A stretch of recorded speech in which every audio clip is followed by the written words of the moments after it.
এটা গভীৰ সত্য আছে জীৱনৰ, যিটো বহু মানুহে এৰাই চলে, কিন্তু কিছুমানে গভীৰকৈ অনুভৱ কৰে। আমাৰ ভিতৰত এটা অদ্ভুত অশান্তি থাকে।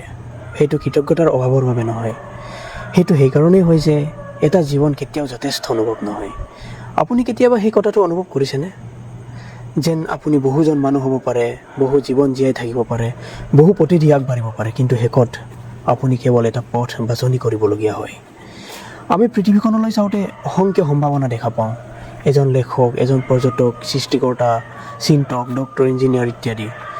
যেন আপোনাৰ বহু ৰূপ, বহু দিশৰ পৰা আপোনাক মাতি আছে, আৰু আপুনি নীৰৱে সপোন দেখি থাকে যে মই সেই সকলোবোৰ হৈ চাব বিচাৰোঁ। কিন্তু বাস্তৱতাই কয় আপুনি নোৱাৰে। এইখিনিতে আৰম্ভ হয় সপোনৰ এক গভীৰ সংঘাত।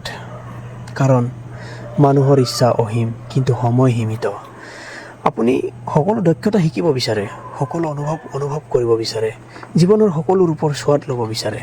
সুখ দুখ, বিশৃংখলতা, শান্তি, উত্থান পতন, নীৰৱতা, ধুমুহা, কেৱল জীয়াই থকাৰ বাবে নহয়, বৰঞ্চ সম্পূৰ্ণকৈ অনুভৱ কৰিবলৈ। কিন্তু আপোনাক ভগৱানে দিছে কেৱল এটা শৰীৰ, এটা সময়ৰেখা, এটা জীৱন। তেন্তে এই সীমাবদ্ধতাৰ সৈতে আপুনি কি কৰিব? হাৰ মানিব নে সপোন পূৰণ কৰিবলৈ আপুনি পুনৰ চেষ্টা কৰিব? আপুনি সকলো জীৱন জীয়াই থাকিবলৈ সৃষ্টি হোৱা নাই।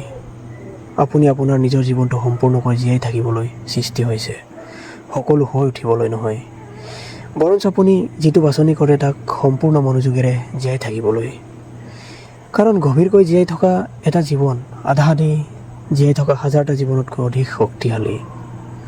আপুনি সকলো অনুভৱ কৰিব নালাগে জীৱনটো বুজিবলৈ।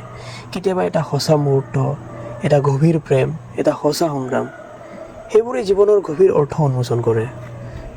জীৱনটো অধিক কৰাৰ মাজত গভীৰতা বা সফলতা নাথাকে, তাক গভীৰকৈ অনুভৱ কৰাৰ মাজত আছে। সেয়ে সকলো পথৰ পিছত দৌৰ নকৰিব। এটা পথ বাছি লওক জীৱনত, আৰু তাক সচেতনভাৱে আগবাঢ়িবলৈ চেষ্টা কৰক, আৰু তাক সম্পূৰ্ণকৈ অনুভৱ কৰক। সঁচাকৈ জীয়াই থাকিবলৈ চেষ্টা কৰক। তাৰ পোহৰ আৰু তমসা দুয়োটাকে আঁকোৱালি লওক।